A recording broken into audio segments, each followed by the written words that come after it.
मैं तो बोली हूँ लेकिन तू तो होशियार है ना, तू बता किस लिए प्यार जता रहा है। भगवान ने कहा देख भैया हमारे नंद बाबा मैंने सुन लिया है, बात कर रहे थे, प्रातः प्रातः ना सखा भी जा रहे हैं मेरे और नगरवासी भी कुछ लोग जा रहे हैं, बहुत अच्छा सा सुंदर सा मेला लग रहा है वहाँ मथुरा में।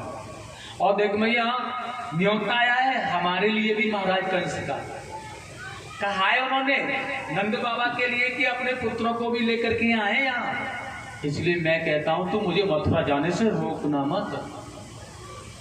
यशोदा रानी ने कहा मथुरा जाने के लिए कहा किसने तुझे, तू मथुरा नहीं जा सकता, मथुरा नहीं जाएगा।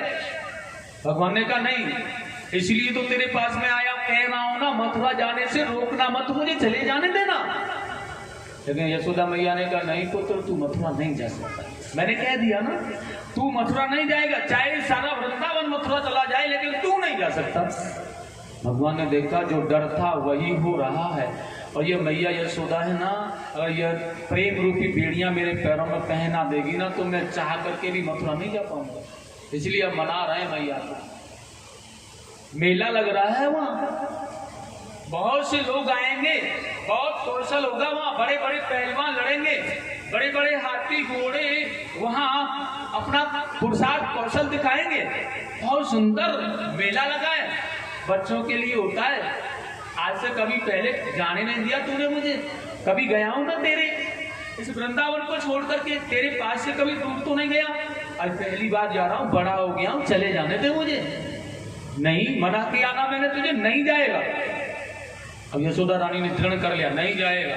भगवान ने कहा ऐसे राजी से नहीं मानेगी, अभी ऐसे काम चलने वाला नहीं, इसलिए एकदम से रोना प्रारंभ कर दिया और रोते रोते आंखों का काजल कपोलों तक बहा दिया, सारा मुंह काला कर लिया, आंखें मीड़ मीड़ के रो रहे।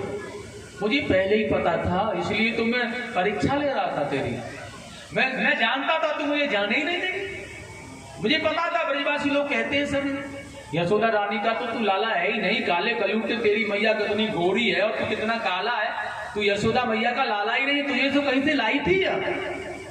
और मैं जानता हूं तू मुझे कहीं से लाई थी ना, इसलिए तू बहुत ज्यादा प्यार मुझसे करती भी नहीं है, क्योंकि तू तो यही चाहती है कि मैं मथुरा जाऊंगा, महाराज नंद बाबा की जगह पर मेरा व्यवसाय चलेगा, क्योंकि अब मेरे बाबा बूढ़े हो गए हैं तो मैं ही काम धाम संभालूंगा। लेकिन तू है ना मथुरा नहीं जाने देती, क्योंकि मथुरा जाकर के वहां पर आने वाले राजा लोगों से मेरी मित्रता या भेंट न हो जाए, मैं ऊंचा व्यक्ति न बन जाऊं, बड़ा न बन जाऊं, या कोई राजा प्रसन्न होकर के मुझे कोई राज न दे दे, क्योंकि तेरी गायों को कौन चराएगा फिर, क्योंकि तू तो मुझसे अपनी गायें चराना चाहती है ना, केवल तेरे ग्वाल बन करके तेरी गायों की सेवा करता रहूं, तेरी गायों को चराता रहूं, बस इसी में तेरी भलाई है। और इसलिए तू बिल्कुल भी नहीं चाहती है मुझे कि मैं एक भी बार जाकर के कुछ बनूं, बड़ा सा बनूं, कुछ कार्य करूं, इसलिए तू जाने नहीं देती मुझे, क्योंकि तेरा सगा बेटा होता ना तो तू मुझे जाने से मना नहीं करती। मैं तेरा सगा बेटा नहीं हूं, तेरा लाला नहीं हूं ना, इसलिए तू मुझसे पक्षपात करती है, मुझे पता है। इतनी सारी बात जैसे ही कन्हैया ने की है ना, यशोदा रानी का हृदय टूट गया है, और हृदय टूट गया, रोने लगी बेचारी। किसने कहा तुझे, कौन कहता है तुझे, कौन बता रहा था तुझे, मुझे बताना तू, मैं छोड़ूंगी नहीं उसे, जिसने भी मेरे लाला के मन को भरा है ना, किसने कहा, कौन सी गोपी ने कहा, किसने कहा, बता तो सही। और अब तो मैया रो रही है, आंखों में अश्रु बह रहा है, यशोदा रानी रोती जा रही है, रोती जा रही है, कन्हैया और ज्यादा रो रहे हैं, मैया और ज्यादा रो रही है, और माँ पुत्र दोनों ही रो रहे हैं आज। मुझे पता है तू नहीं जाने दे, मैं जानता हूँ नहीं जाने दे सकती तू मुझे, क्योंकि तू जाने ही नहीं देगी, क्योंकि तेरा लाला होता तो जाने देती ना। भगवान बार बार उसी बात को दोहरा रहे हैं, गोविंद ने देख लिया है, अगर अब जाने के लिए हाँ एक बार यह कह देगी ना तो मैं चला जाऊंगा बड़े आराम से, अगर अब भी यह दृढ़ रही, अब भी इसका मन नहीं पिघला ना तो फिर यह कभी जाने नहीं देगी मुझे, मथुरा में कभी नहीं जाने दूंगा। इसलिए बार बार वही, मैं जानता हूं तू मैं तेरा लाला नहीं हूं ना, इसलिए तू बहुत ज्यादा प्यार नहीं करती मुझे, वह झूमटे का प्यार दुलार करती है, माखन खिला देना, रोटी खिला देना, नला धुला देना, यह झूमटे का प्यार थोड़ा बहुत दर्शाती है गांव वालों को दिखाने के लिए, तू और कुछ नहीं करती। यशोदा रानी ने देखा आज कन्हैया को अपने बाहों में भर लिया है, पुत्र नहीं,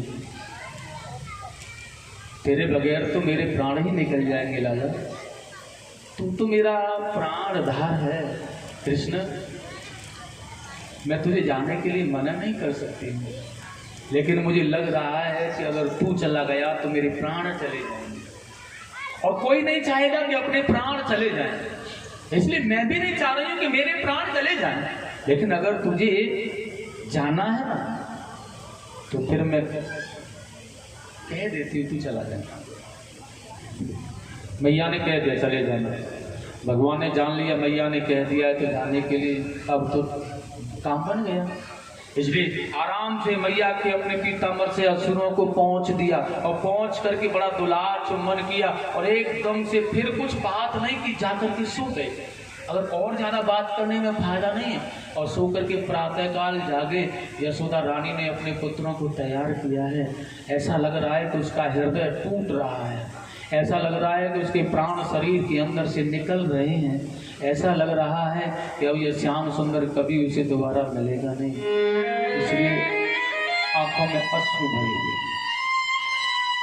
न चाहते हुए भी माँ यशोदा ने उसे बहुत अच्छा श्रृंगार किया। आज मेरा लाला पहली बार घर से बाहर जा रहा है तो इसे ज्यादा सुंदर बना करके भेजू। बहुत अच्छा मोर मुकुट बांधा मैया ने, बाजू बंद बांधे, पीताम्बर पहना या मेरे गोविंद को, सुंदर मणियों से जटिल मालाएं, प्रतिबिंब लगे हुए मालाओं को पहनाया भगवान को।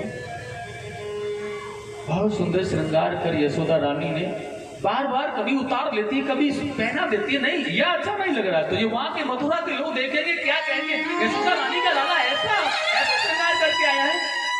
कभी उतार देती है, कभी पहना देती है। आज इसे पहना ही नहीं, इसे नहीं, इसे पहनाऊंगी नहीं, यह पहनाऊंगी तो ऐसा अच्छा लगेगा, ऐसे अच्छा लगेगा। बार बार कौतूहल करते करते आखिरकार माँ यशोदा ने अपने पुत्र को तैयार किया। और साथी बलराम जी को यशोदा मैया ने बहुत सुंदर वस्त्र पहनाए हैं, कन्हैया जी को भी पहना दिया। लाला जा रहा है ना तू, देख माँ आंखों में अश्रु आए हुए, मैया रो रही है। भगवान ने अपने पीताम्बर से अश्रुओं को पहुंच दिया। माँ परसों आ जाओ, वादा करके जा रहा हूं, और रात्रि तो बीतनी है, परसों तो यूं आ जाएगी। तू बेचैन क्यों हो रही है, क्यों परेशान हो रही है? लेकिन माँ तो माँ होती है। जब पुत्र परदेश जा रहा होता है ना तो उसका हृदय बहुत टूटता है, लेकिन वह कुछ नहीं कह पाती है। यशोदा रानी को तो बिल्कुल ऐसा लग रहा है कि यह कभी आने ही वाला नहीं है, मुझे छोड़ के जा रहा है बस। और आंखों में जल भरा हुआ, रोने लगी। भगवान ने पीताम्बर से दिव्य सजल नेत्रों को पहुंच दिया है। माँ तू अश्रु मत बहा, मैं सच कह रहा हूं, परसों आ जाऊंगा, जाने दे मुझे बस। और प्रणाम कर चरणों को स्पर्श करके रथ में बैठ गए आज। और जैसे ही रथ में भगवान बैठ करके जा रहे हैं ना, यशोदा मैया ने पीछे से एक बार और कहा, कान्हा, अरे ओ कन्हैया, तू चला जाएगा। और मुझे कोई भी मैया नहीं कह के बुलाएगा। मेरे लाल जरा मेरे पास तो आ, एक बार और मुझे अपने प्यारे प्यारे होठों से, अपने मुख से मैया यशोदा कह करके बुला तो सही।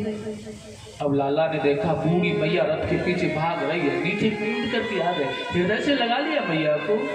माँ सच कहता हूं मैं, जमाने वाले नाम मुझे केवल यशोदा का ही लाला कहेंगे। मैं यशोदा का ही लाला रहूंगा, यशोदा ही मेरी माँ होगी।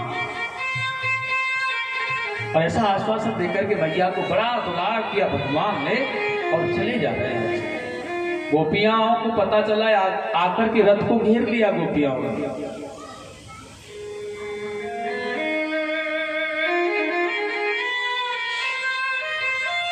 ग्वाल वालों ने पकड़ लिया भगवान के रथ को, आगे से घेर लिया। आप ये बता दो, हमें जाना था तो कहीं तुमने बताया हमें? आज से पहले तुमने कोई परामर्श नहीं किया ना, तुमने कहा नहीं। कन्हैया, आज तक तुमने अपने जीवन का कोई भी निर्णय हमसे अलग नहीं किया, तो फिर आज ऐसा क्या था जो कि तुमने बिना बताए या निर्णय कर लिया और जाने लगे तुम? बताओ क्या? भगवान ने कहा गोपियों, महाराज कंस का निमंत्रण रात्रि में आया, प्रातः काल होते होते जाना था, इसलिए मैं तुम्हें नहीं कह पाया, मैं तुम्हें बता नहीं पाया। अगर मुझे पता होता तो मैं बताता, तो मैं समझाता भी, लेकिन कोई बात नहीं है।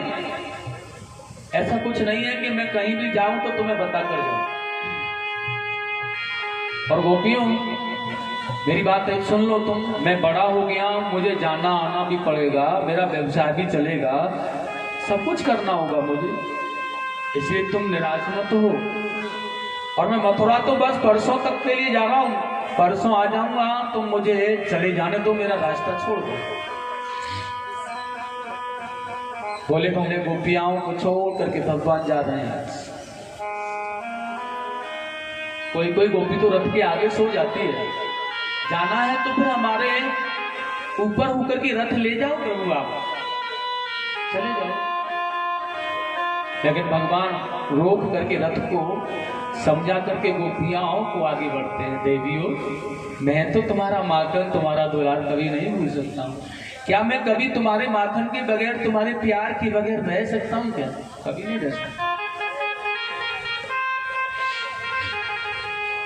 भगवान इसी प्रकार से गोपियां को समझा करके चले जा रहे हैं। रथ में बैठ करके ये मथुरा के लिए प्रस्थान कर गए ना। कुछ गोपियां तो बेचारी रह गई सोते हुए, उन्हें पता नहीं था, इसलिए आज दौड़ दौड़ करके आ रही हैं और आकर के जोर जोर से आवाज लगा करके कह रही हैं, अरे ओ श्याम सुंदर, थोड़ा सा रुक जाओ ना, रुक जाओ थोड़ा, कम से कम हमें तो मिलके जाओ। लेकिन ये श्याम सुंदर छोड़ गए, सबको चले गए। सुखदेव स्वामी ने कहा है, आज जब मथुरा में भगवान आए हैं ना, तो कंस ने बहुत अच्छी प्रीति से उनका सम्मान किया है। नंद बाबा का बहुत अच्छी प्रीति से ख्याल किया, सम्मान किया, उच्च व्यवस्था उन्हें ठहरने के लिए दी। और भगवान नगर भ्रमण करने के लिए गए बाबा से आज्ञा लेकर के। तो देखिए, जहां पर यमुना के किनारे पर एक रजक नाम का सेवक